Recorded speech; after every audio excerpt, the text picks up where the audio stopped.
If you don't know my name, I am Jacqueline Rhodes, Assistant Executive Director here at Pinelands Preservation Alliance. And I am your introducer, your timekeeper, and harasser for all the silent auction items this evening. So make sure you still have your phones out. We have a lot of great items listed. I won't be offended if you're looking down at your phone, making sure you're not getting outbid or anything like that. So please continue to do so.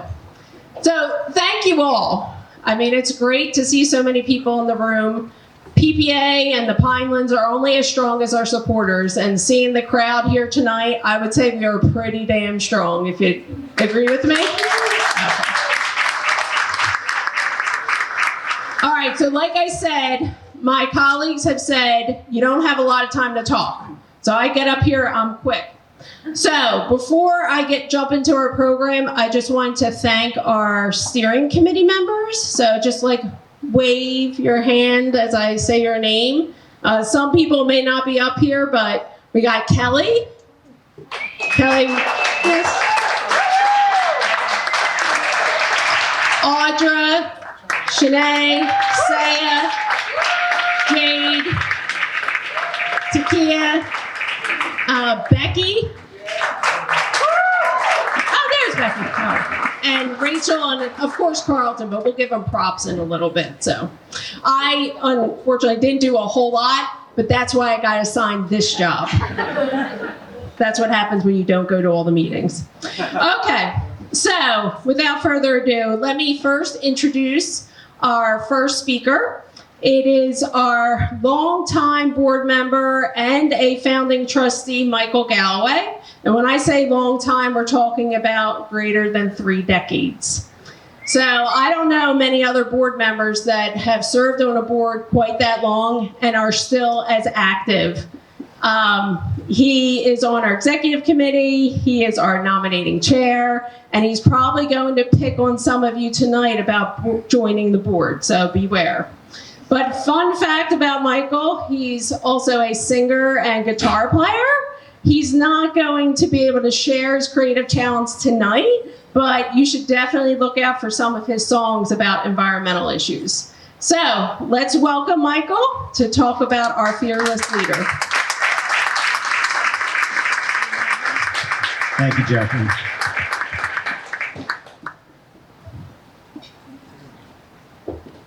No teleprompter, right? Thank you. So, good evening, everybody. I get the treat of introducing our fearless leader, Carlton. And when I first started thinking about what I wanted to say about Carlton and his tenure at PPA, I thought this could be a great job for artificial intelligence. So I plugged him into an AI chatbot, and the results were 8 pages long, single spaced. So I discarded that idea and plunged into my own patchy memory.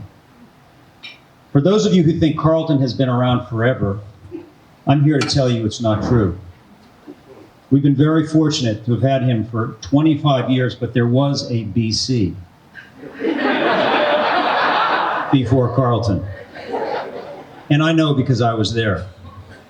I was lucky enough to be on a committee that hatched PPA under the expert guidance of Dave Moore and Betty Wilson. Dave, where are you?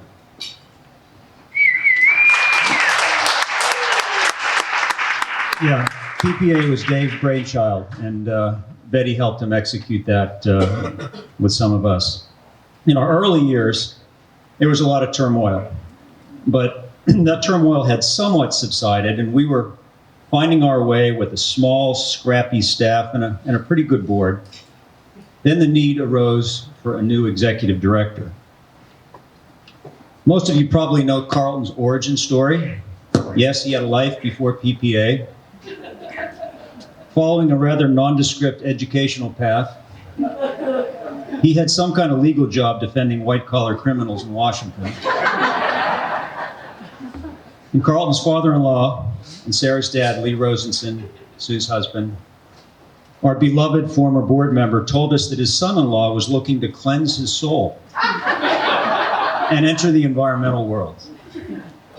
We were quite pleased to snag Carlton for that job at the time. But as age and wisdom often tell us, most everything and everyone look better on paper. Was he the real deal? Could he deliver for our little band of button-down pinies in the rough and tumble world of New Jersey politics and policy? Within a year, we would find out. The Lenape School District in Burlington County wanted a new high school in a management area that the CMP was not supposed to allow. This was the exact type of issue that PPA was designed to take on. Powerful interests get to change the rules, and soon the CMP and an intact Pinelands could crumble. So with Carlton as our newly minted leader, we jumped into the fight, and it was a tough one. It culminated in the Secretary of the Interior at the time, Bruce Babbitt, coming to New Jersey so we could see how politics are played at a higher level. We didn't win. The school was built where we didn't want it, and Carlton and PPA were aggressively attacked as being anti-education and even anti-children. Tree huggers who didn't even want an educated populace. Scary to think, had this happened in today's social media environment, Carlton, Sarah, and their two young kids, Jake and Esther, would have had to enter witness protection. It was a baptism of fire. That was the test.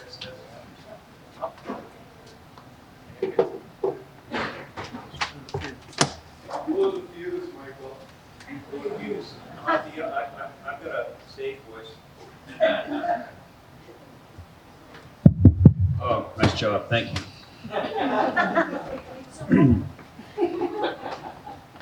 It was a baptism of fire, but as we watched Carlton get his feet under him, it became clear that his learning curve was more like a vertical line.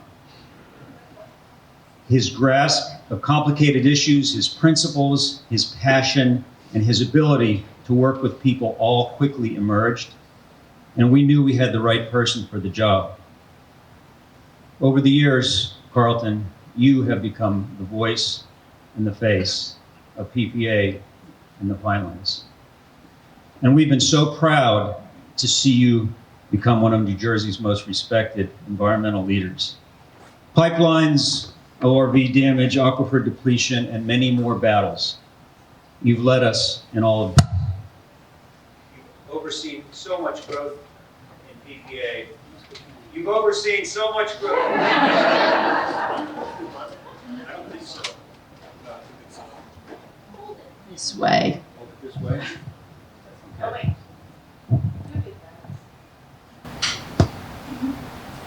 You go back. You do. The mic is on its way. 1 second. Oh, it's okay. I can project, yep. Just look around you. We started out in a little bank building in Pemberton. That was a big move up from offices at White Spot, a room at White Spot. Those were nice rooms at White Spot. Right down the hall from Michelle's place. But all of these changes have been to make us a more powerful and effective voice for the Pinelands. Carlton, you've led us into some exciting new ventures, realizing that the Pinelands story is also the story of the people that live in it and around it, as well as those whose stories have not been told. Only an informed and engaged society will preserve the pines. If I'm being truthful, Carlton, I spent years waiting for you to leave us. How could someone with your drive and your skills, someone who could even write memos that we all delighted in reading, not get snatched up by a bigger fish? And yet here we are, 25 years later, and you're still with us, still leading, still pushing, still fighting.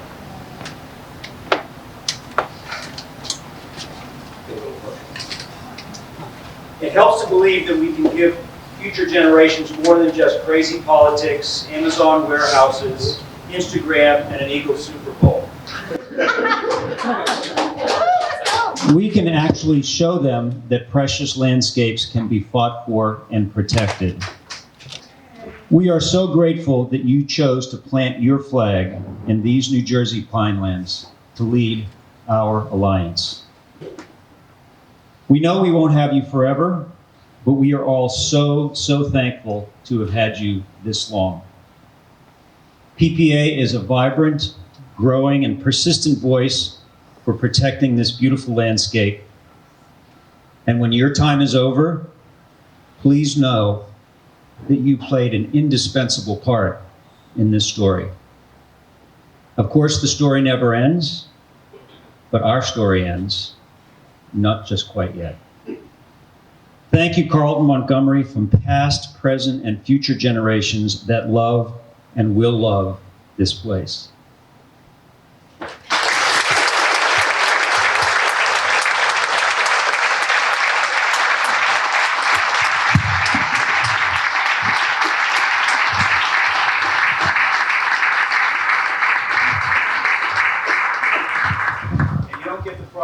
We've got a great bottle of scotch. It was all worth it. Hello, everybody. Thank you for coming tonight. A beloved cantor of ours once said, in response to the question, how do you stay in the same job for so long, that it wasn't the same job, that it changed all the time. The people changed. The activities changed. It was many jobs, and that's been true for me as well. This job has been wonderful because it is always new. And I really believe that making it new is vital to making PPA an ever more effective force for the welfare of nature and people. When I came to PPA in the last millennium, we were, I think, seven staff members. And we pretty much focused all of our attention on the Pinelands Commission. From that crew in 1998, which included such greats as Teresa Letman and Rich Bizzo, I think it's just me and Mike Pippin who are still left here at PPA. But thank God, a steady stream of committed, talented, wonderful individuals have come to PPA over those intervening years to keep the organization and me personally on the top of our game. We have fought some epic battles with the Pinelands Commission over, for example, rattlesnakes and schools, of all things. And one of the basic lessons I've learned is that you have to fight the battles you're going to lose. Because something good is going to come of that if you do it based on facts, based on good science, and based on the law. I'm argumentative by nature, so that part of the job really suited me well. And I think that kind of advocacy, where we just try to hold back the forces of destruction of forests and wildlife and plants, that's always going to be a core part of PPA's identity and the work we do day to day. But making compelling arguments to government officials, even ones that are sympathetic, and certainly to clueless judges, of which we have many in New Jersey, it's not enough to save the day.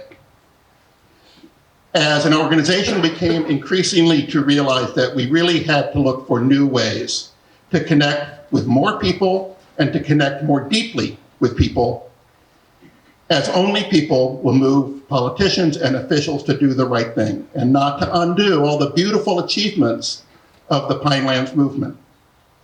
The point is to recognize that people can come to appreciate nature and natural places, the Pinelands and all its resources, in very different ways.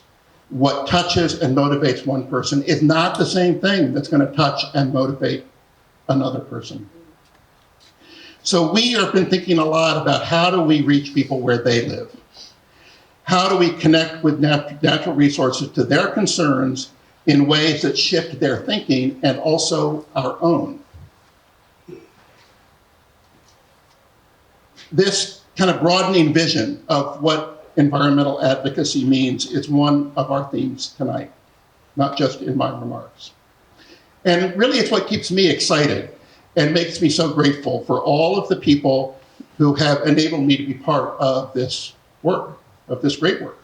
We had the idea of creating Pinelands Adventures, through which we have taken more than 60,000 customers since 2016 and thousands of young people for great experiences in the Pinelands. And every one of them has learned something about the Pinelands and even about PPA.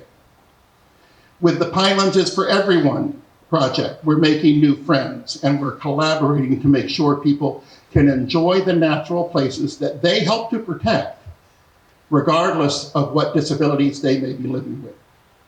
And so grow the community of people who know and care about the Pinelands. We had the incredible good fortune to receive the donation of 72 acres of farmland in 2019 surrounding us here, on which we founded Rancocas Creek Farm. Now, a number of people here are members of the CSA of Rancocas Creek Farm and can testify to what a happy place it is. But it's not just a happy place. It's also providing, the restoration, the repair of land that had been abused for many decades. And it's giving us a launching pad for new projects that promote environmentally friendly farming and more equitable food systems. The landscape makeover program and forest stewardship projects that we do engage people as volunteers in new ways by showing them how natural systems, even small rain gardens, can provide habitat and mitigate the impacts like flooding and ORV hooliganism of the other ways that our society uses and abuses the landscape. And our recognition of the Opportunity League tonight illustrates the kind of cross-sector partnerships with people doing great work for society in fields like community development and healthcare and racial justice that are usually separate from environmental organizations, but in truth are deeply connected and deeply related and deeply supportive of our mission.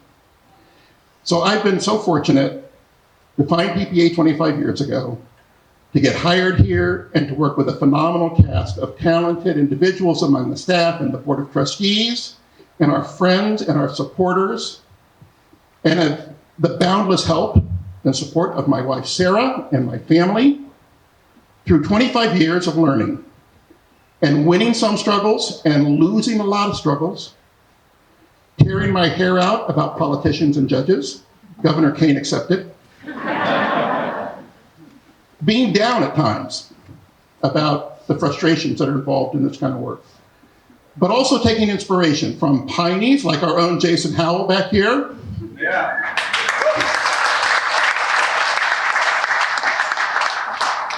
From scientists like Howard Boyd and Emil DeVito and Ted Stiles, from government leaders like Governors Byrne, Florio, and Kane, and from activists like Nan Walnut and Al Horner, and a whole lot of the people here tonight, and not letting that sphagnum grass just grow over our feet, but keep moving.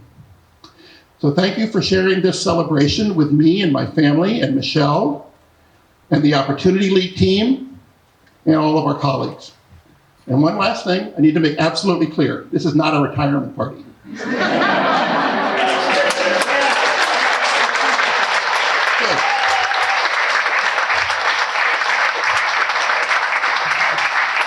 I was afraid there'd be this groan of disappointment, when I said that. So you're not quite rid of me yet. But thank you again for that. I really appreciate all the love and all the support. It's been wonderful.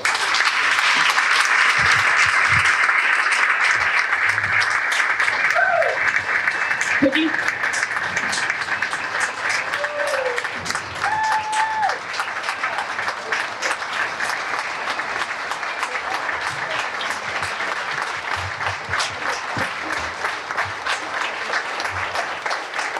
Well, you need a better photo of Michael, so please step to the side and take your photo. Thank you.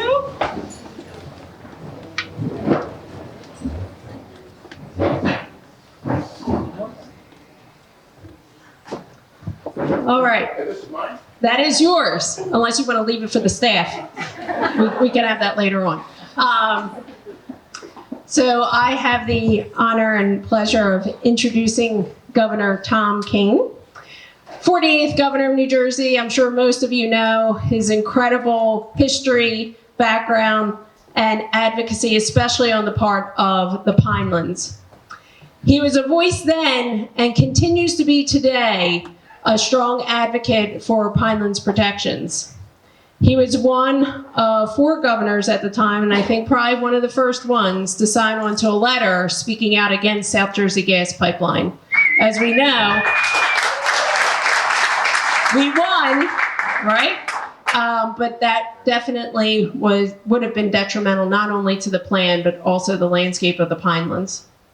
So leaders like Governor Keane are far and few between, and so we are so happy to have you here this evening, as well as for your continued fight for the Pinelands. So please join me in welcoming Governor as he introduces another great leader this evening.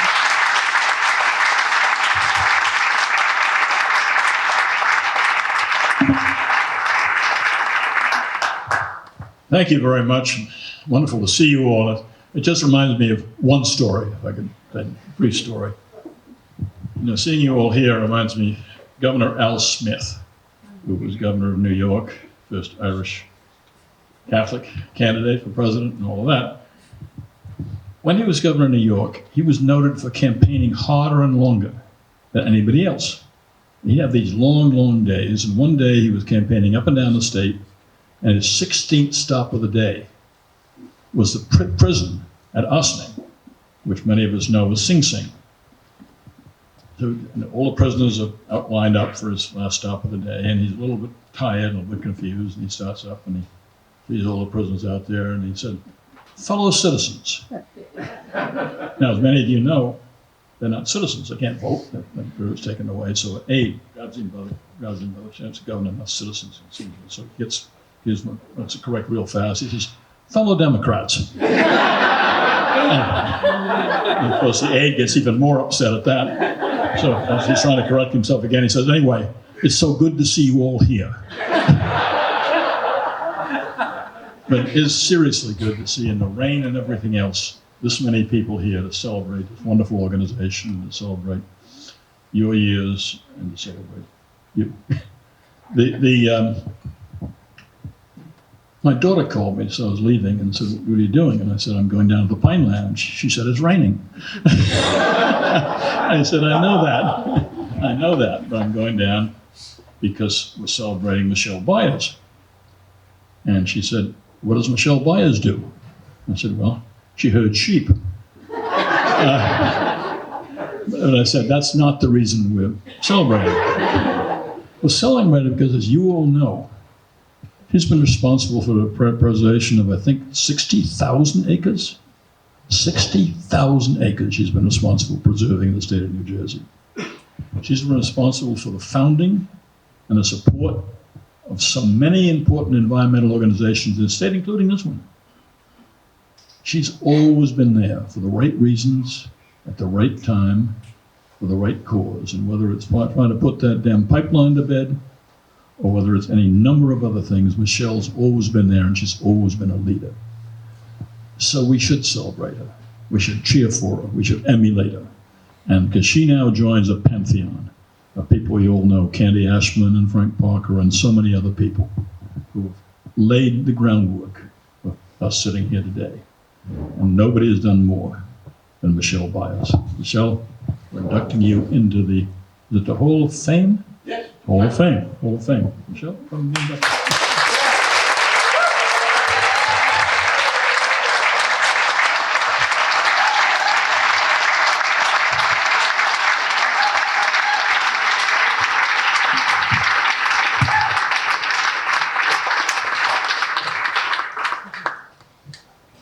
Well, thank you all. I've never been inducted into any Hall of Fame before. But if I was to be in a Hall of Fame, it would definitely be for the Pinelands. I've been really, really fortunate. I was part of a cohort of young college students just out of school, landing in the Pine Barrens at the time when the Pinelands Comprehensive Management Plan was being written. And that was Terry Moore and John Stokes and Bill Harrison and the whole team of the staff of the Pinelands Commission. They were all my age, and we were hanging out at the Speakeasy in Browns Mills at lunch, having like liquid lunches together. We were coming to Whitesbog and having Halloween parties. It was a group of people who were excited to be together, and it was a social thing, but it was also, we were all had a shared mission of protecting the Pinelands. And that was my introduction, that kind of camaraderie and love of the Pinelands. And I got sugar sand in my shoes, period. You know what that's like? You get sugar sand in your shoes and that's it, you're a piney forever. And this is my favorite part of the state. So that was my introduction. And I just have to say, it was being part of that community and having a boss at the time. I had several bosses. First, it was Candy Ashman, who's no longer with us, and then it was Dave Moore. And both of those people totally supported me in every single thing that I thought was important. I would say to Dave, this isn't right. You know, Whitesbog Village is getting trashed by this lease. And he said, okay, what do you think we should do? Well, I guess we need to create a citizens committee and preserve it. He said, okay, go do that. So if it wasn't for Dave, that would have never happened. And then in the Pinelands, I was one of maybe 2 or 3 people that would go to the Pinelands Commission meetings every month and speak up and say, you need to do this. Don't allow our sewer service area in Ocean County because that's going to destroy the Forked River Mountains. And so I was that voice, but I was just one voice. Maybe a couple of other people like Don Kirkhofer was there, May Barringer and Ann Walnut. We would all speak up, but we were like a tiny little group.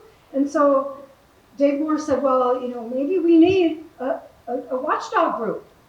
I said, well, what do you think we should do? He said, I don't know, go figure it out. So he sent me to California. So I learned from the California Coastal Conservancy what to do. And I went to New York and I talked to the Adirondack Council and how they managed to oversee the Adirondack Park Agency and came up with a recommendation to create Pinelands Preservation Alliance.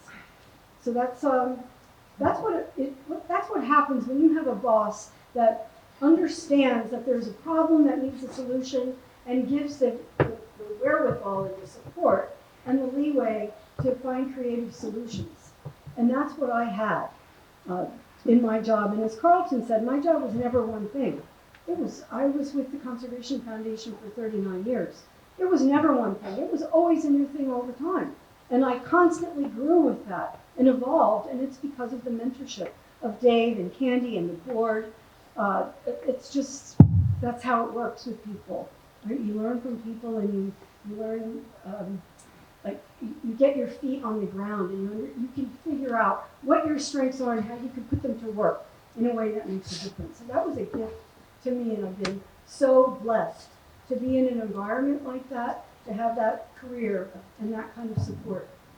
And when we had the issue with the Palisades, Larry Rockefeller called me.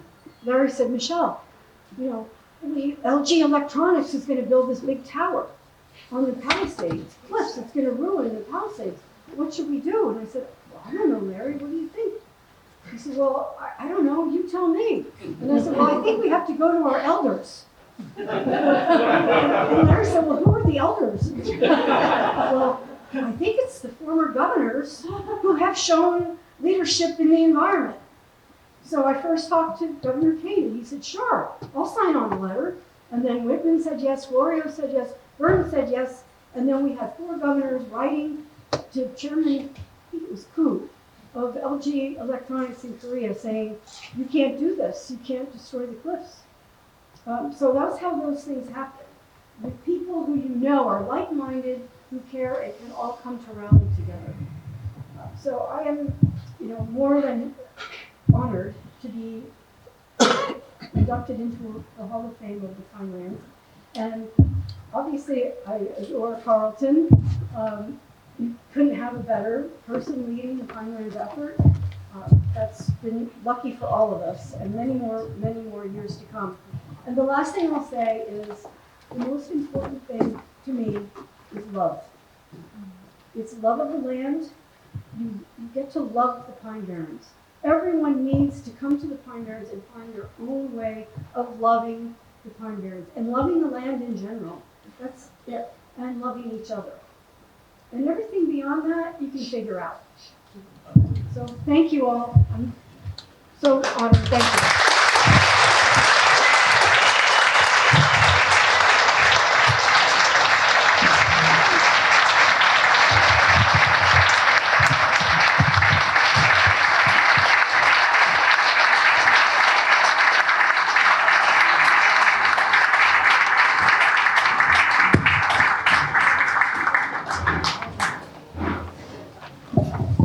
And Michelle gets one of the famous frog statues. My Mary Street frog, our emblem.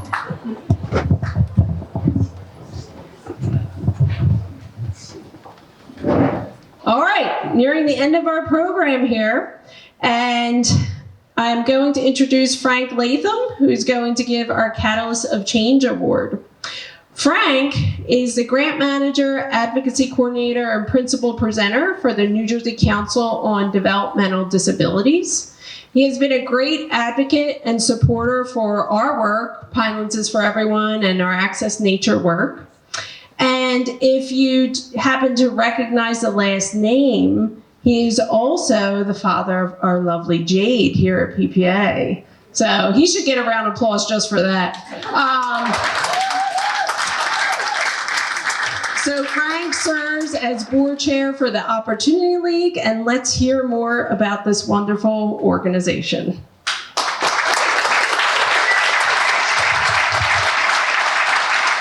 So, thanks a lot. It is great to be here. Both Coach O and I are oftentimes called Coach.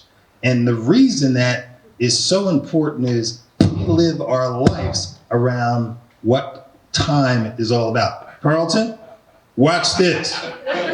So, it's great to be here, and it is a real pleasure to introduce a friend and a colleague, my friend, Coach O. So, yeah, I would be remiss if I didn't say every once in a while, we don't always understand or see the thing that's important before it's important. So for me, it's happened a couple of times in my life. One of the first times was the first time I saw the Jackson 5. Any Jackson 5 fans in the Okay, so I saw the Jackson 5 when I was 12, and I thought, wow, Michael Jackson is something special. You just kind of know when you know. Fast forward to the early 90s, and the same thing happens again. I'm doing basketball camps, and there's this young, skinny guy from Philadelphia. He's 13 years old. I'm coaching a 17-year-old team with a couple of pros to be on. The camp director says, you might want to let this kid play with your team. Well, okay, if you say so, you're the camp director, what am I going to do? So that young man turned out to be none other than Kobe Bryant. Pretty good at 13. Pretty good at 13. Fast forward again, I'm coaching at a local school, and in walks this really cool young guy. Everybody's younger than me, so that wasn't hard. Walks over to me, introduces himself, and says, my name's Coach O. I'm like, okay. Great.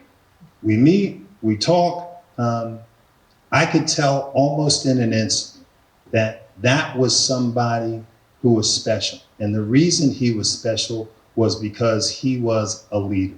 You could see it in a 20-minute conversation. I've had the real fortune over the last 10 years to be connected to the Opportunity League and to Coach O.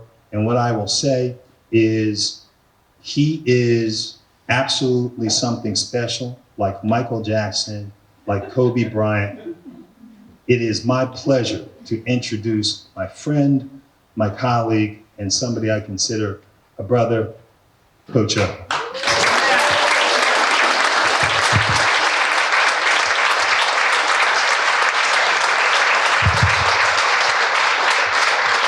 Hold on. There's one more thing.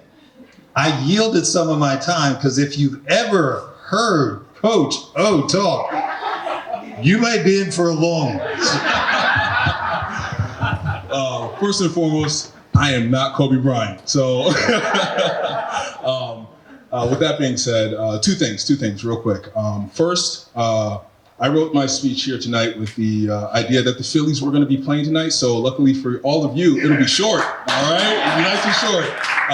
Second thing is I'm going to break up a little bit of the monotony here. I'm going to ask for a little bit of crowd participation. So anytime it feels, looks, or sees, or you see that I'm going to say opportunity, I want you to say it with me. So I enjoy this. Opportunity. All right, now as a coach, we always allow for you to do it one time, because we know that it'll be the worst time. So we're going to do it again, all right? And I want a little bit of fervor here. So I enjoy this. Opportunity. Good. And with that being said, tonight we are receiving this recognition as a catalyst of change, celebrating not only the 15 years of work that we've put into this organization, but also the relationships.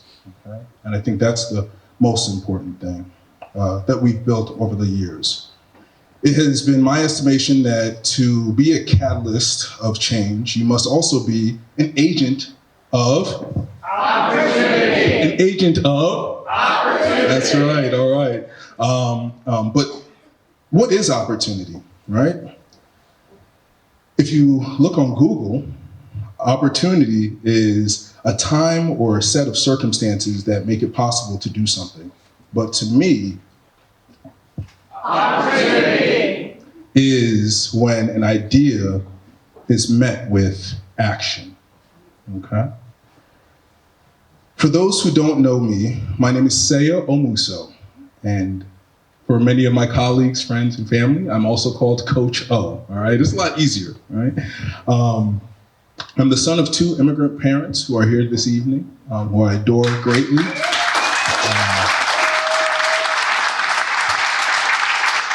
Who came to this country for opportunity. That's right. We came from very humble beginnings, to say the least. Growing up in the, I think we made a joke about this earlier downstairs. We came from the very sunny state of Minnesota. All right. Yeah, there it goes. All right. Minnesota's not really known for its sun, but we'll roll with it. They were also catalysts of change and agents of opportunity. I think that's where I get it from. In 2007, our organization hosted our first charity basketball game for the YMCA. And in that time, we raised money, sure, but most importantly, we created our first partnership, our first relationship, and begun to enact change in our community. Today, some 15 years later, we are here serving over 400 households each year. While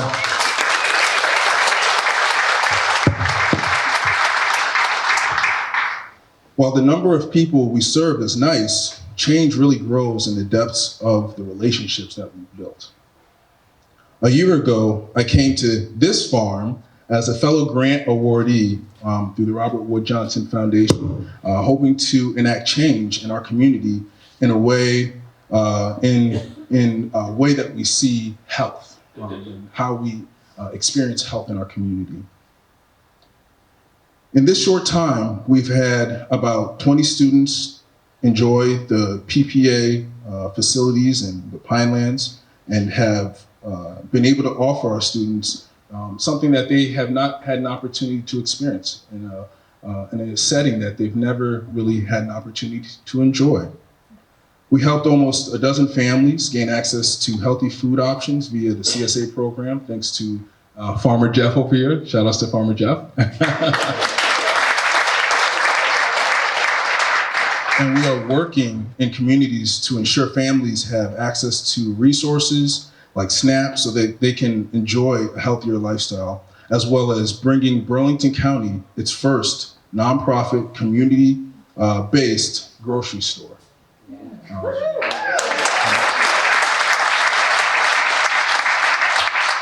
But it doesn't stop there. As Carlton had alluded before, it is multifaceted. The work that we do is multifaceted. Health comes in many different shapes, sizes, and forms. Health doesn't start with just our nutrition. We also have mental health and accessibility, and all of these things equate to a better community that we all want to serve. So I look at Coach Latham here and the work that he does, or is doing, and the impact that he's making sure that we have more green spaces that are accessible in our community. I look at the work that even my wife does here. I'm going to shout out my wife as our education director.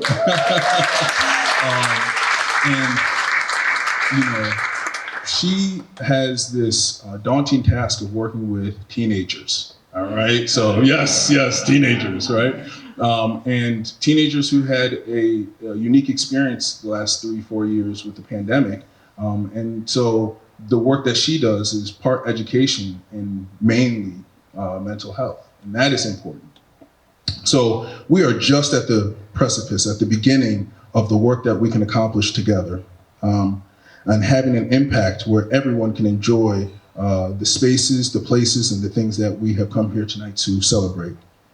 To change, it is foundational to change, and I hope you will continue to support the Opportunity League and the Opportunity to make change in New Jersey. It is my honor, and it is my honor to humbly receive this award on behalf of the Opportunity League as an agent of Opportunity and a catalyst of change. And with that being said, I just want to also say thank you from the bottom of my heart to our staff, my family, and everybody who was able to make it this evening, and everyone that's here this evening, because you could be anywhere in the world and you're here tonight with us. And that means a tremendous amount to me. And I know that means a lot to Carlton and everyone who worked so hard to put this event together. So again, I want to say thank you, thank you, thank you.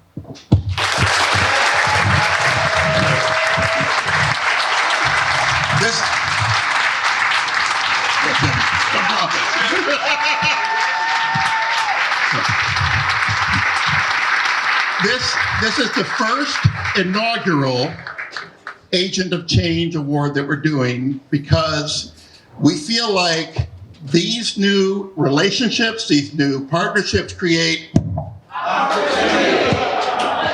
that we will not find otherwise.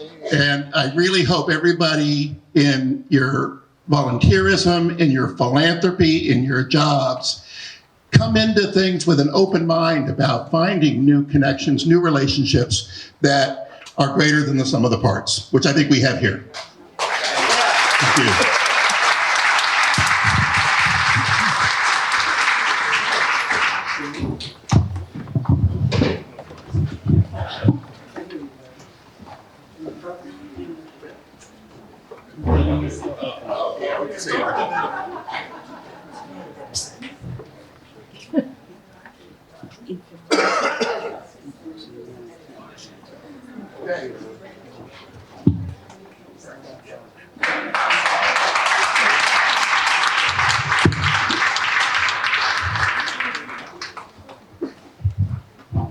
All right, everyone.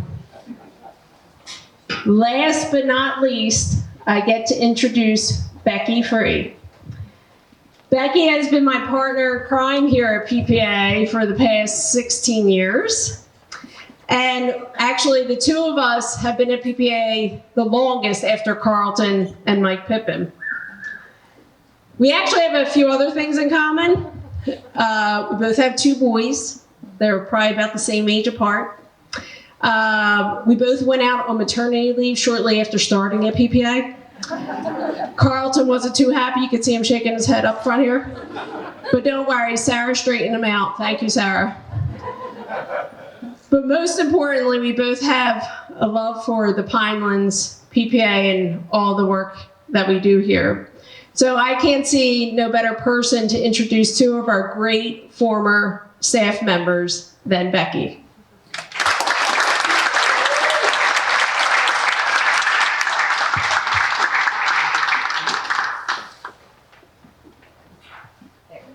Thank you.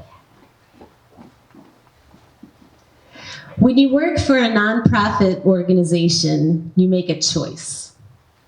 You're choosing mission-driven work because it resonates with what is inside of you. Over the course of the 13 plus years that Jane Wiltshire and Tom Dunn worked with us, they put their heart and soul into their jobs at PPA to protect the Pinelands, its people, its plants and animals, and its history and culture. Jane and Tom retired at different times, but because of COVID, we were never able to properly thank them for all the time and effort they put into the work that we do here. And I am so grateful that we have this moment right now in person to thank you from the bottom of our hearts tonight. Jane and I have a long history together. We worked at the Nature Conservancy's Pine Barrens office in Whitesbog Village before Jane came here to work with me at PPA. I quickly learned back then how big of a heart Jane has and how much she cares about her job, her coworkers, and how dedicated she is to making a difference in this world. And Jane, you did, you have, and I know you continue to do that. Jane wore many, many, many hats as she worked here at the Pinelands Preservation Alliance. She managed human resources, payroll, our bookkeeping, member communications, should I go on? Insurance, that in and of itself, I don't know how she did it, and many, many other things. She was almost always the last person to leave at night, and I don't know how many people know she left after dark, long, long after most of us were home on like the second or third shift of our day. And she always helped with everything else that comes up in nonprofit work. And those of us who work in nonprofits know what that means. It's events, it's pitching in when something's broken and has to get out the door right away. But she even would show in her true heart and spirit and speak out passionately about stopping the South Jersey gas pipeline or stopping corruption in Burlington County. She called herself our work mom, and that is 100% true. She looked out for all of us far beyond what her job called for, and we are so grateful for everything that you did for us here at the Pinelands Preservation Alliance. Now, Tom. Just saying Tom's name makes me smile. Tom spent 13 years here as our development associate after retiring from his career as a teacher. We all know that Tom did much more than work with us in development. He put up with all the strange requests that Jane, Audra, or myself had, from a new database to new donor procedures to speaking to people who were really trying to find the Jersey Devil. Tom pretty much did it all. He gave talks, he helped lead field trips. He helped more people than I can count plan their Pine Barrens trip when they would call and they'd say, I only have 1 hour, what should I see? He was our chief mouse catcher and entered thousands and thousands of donations into our database. We can't thank you enough, Tom, for all the time, effort, and patience you spent with us here at the Pinelands Preservation Alliance. Now, as a token of our gratitude for both of you, we're presenting you with engraved glass paperweights made by artists based in the Pine Barrens in Wheaton Village, and they're engraved with a special message from all of us. And just as a measure of the impact that you've had on all of us here, this bag is also full of cards from past and current coworkers who wanted to share special messages with you. So thank you so much. If you can come up, we really appreciate it. Thank you for all your hard work here.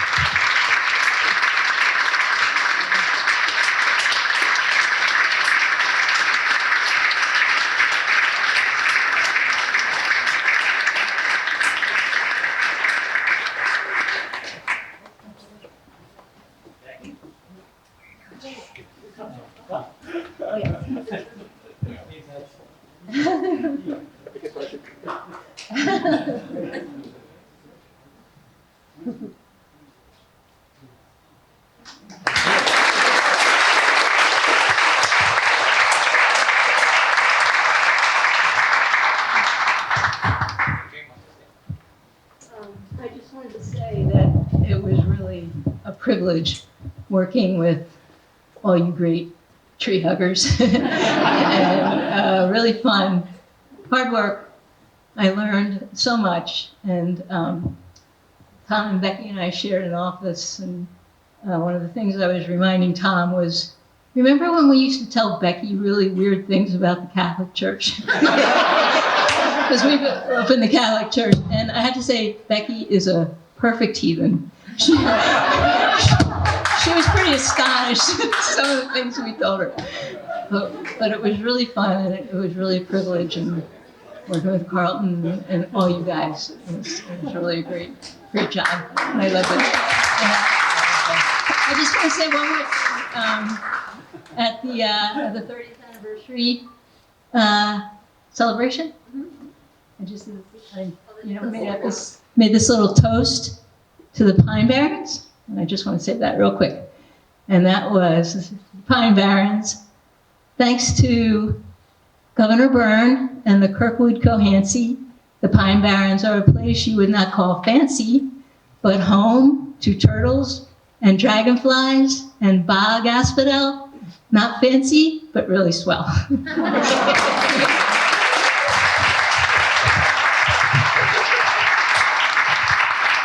I'm going to send that shout to Becky. Becky is not a heathen. She is one of the most caring people I know.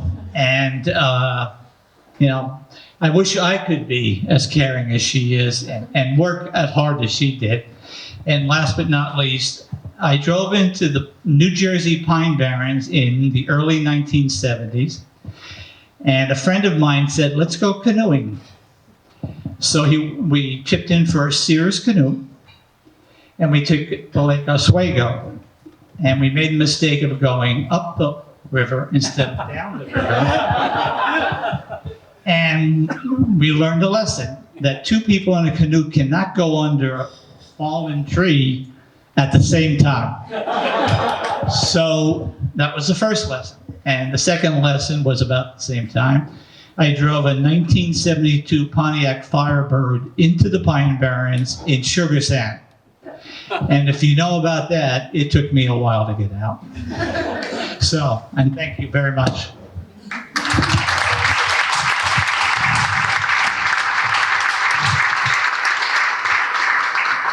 All right, we don't want to stand between you and dessert. So, with that said, we wanted to recognize, besides the awesome people we just recognized, but in addition to that, all the staff at PPA. So if we get the staff to stand up.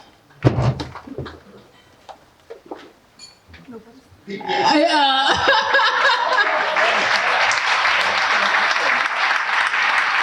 former PPA staff, you can stand up, because we do have, besides Jane and Tom, we got Rob and Amy and Russell, you can stay standing.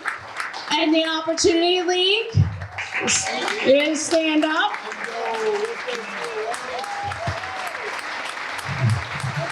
Okay. Now, you have to stay standing. It doesn't work if you don't stay standing. Stay standing. Current and former trustees of PPA and the O League, please stand up.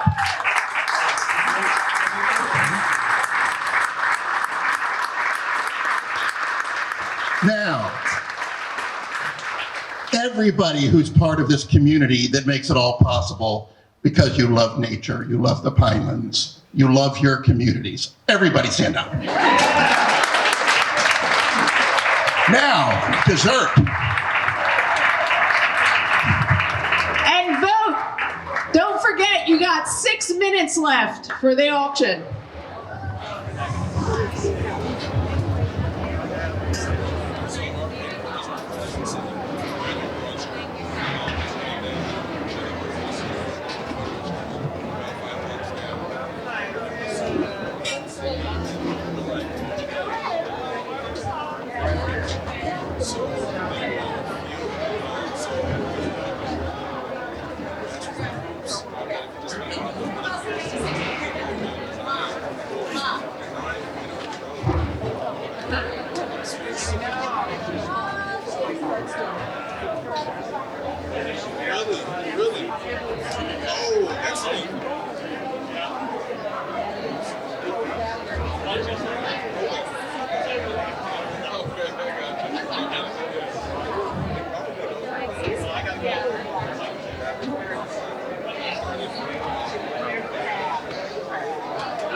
I'm saying.